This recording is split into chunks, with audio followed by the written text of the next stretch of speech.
À la une de cette édition, Ibrahim Boubacar Keïta renversé par un coup d'état militaire, arrêté par des mutins, le président du Mali démissionne. Un putsch condamné par la CEDEAO qui a décidé d'isoler le pays.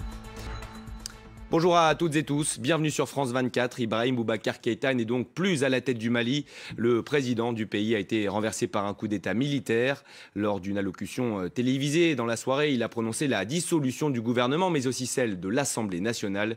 De quoi ouvrir une grande période d'incertitude politique. On fait le point avec ces images commentées par Lina Bensennoussi. Après plusieurs heures de confusion dans les rues, d'incertitude sur le sort d'Ibrahim Boubacar Keïta, celui-ci finit par prendre la parole dans la nuit de mardi à mercredi. À la télévision nationale, il annonce sa démission. Je voudrais, à ce moment précis, tout en remerciant le peuple malien, vous dire ma décision de quitter mes fonctions, toutes mes fonctions à partir de ce moment. Et avec toutes les conséquences de droit, la dissolution de l'Assemblée nationale et celle du gouvernement.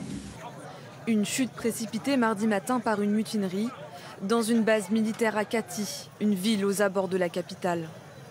Les soldats rebelles prennent le contrôle de la caserne et une colonne se dirige vers Bamako. Ils sont ensuite acclamés par la foule descendue dans la rue. Le président Keïta et son premier ministre Boubou Cissé sont arrêtés. Sur ces images, leur convoi est escorté par des militaires. Place de l'Indépendance à Bamako, puis devant le domicile d'Ibrahim Boubacar Keïta. Ils étaient nombreux ce mardi à apporter leur soutien à l'armée. Une libération pour le peuple malien. Tout le peuple malien attendait ce jour, Dieu merci, et qu'Ibeka et sa bande puissent nous foutre de la paix. Dans la nuit, les mutins montrent leur visage. Le chef d'état-major adjoint de l'armée malienne prend la parole. Il annonce la création d'un comité national pour le salut du peuple.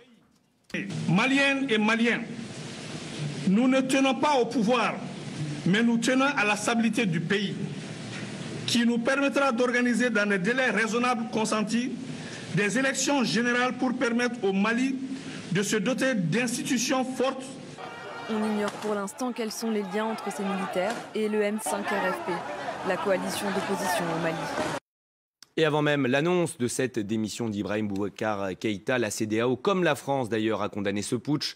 La communauté économique des États d'Afrique de l'Ouest qui suspend le Mali de tous ses organes de décision, et ce avec effet immédiat.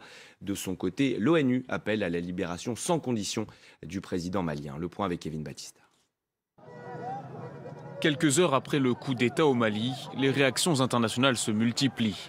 Elles le dénoncent unanimement, à commencer par l'Union africaine.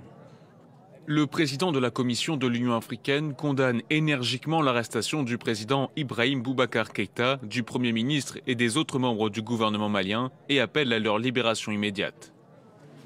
Autre réaction forte, celle de la communauté économique des États d'Afrique de l'Ouest.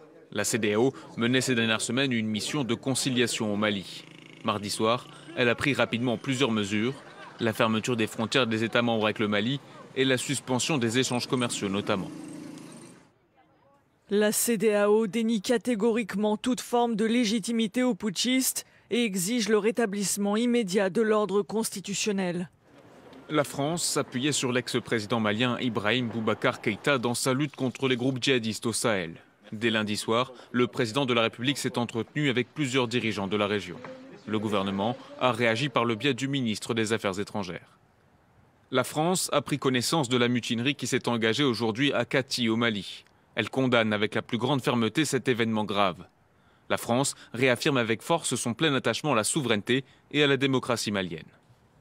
Le secrétaire général des Nations Unies lance quant à lui un appel au respect des droits de l'homme. Le Conseil de sécurité de l'ONU doit se réunir en urgence ce mercredi. Voilà donc pour ce coup d'État militaire au Mali.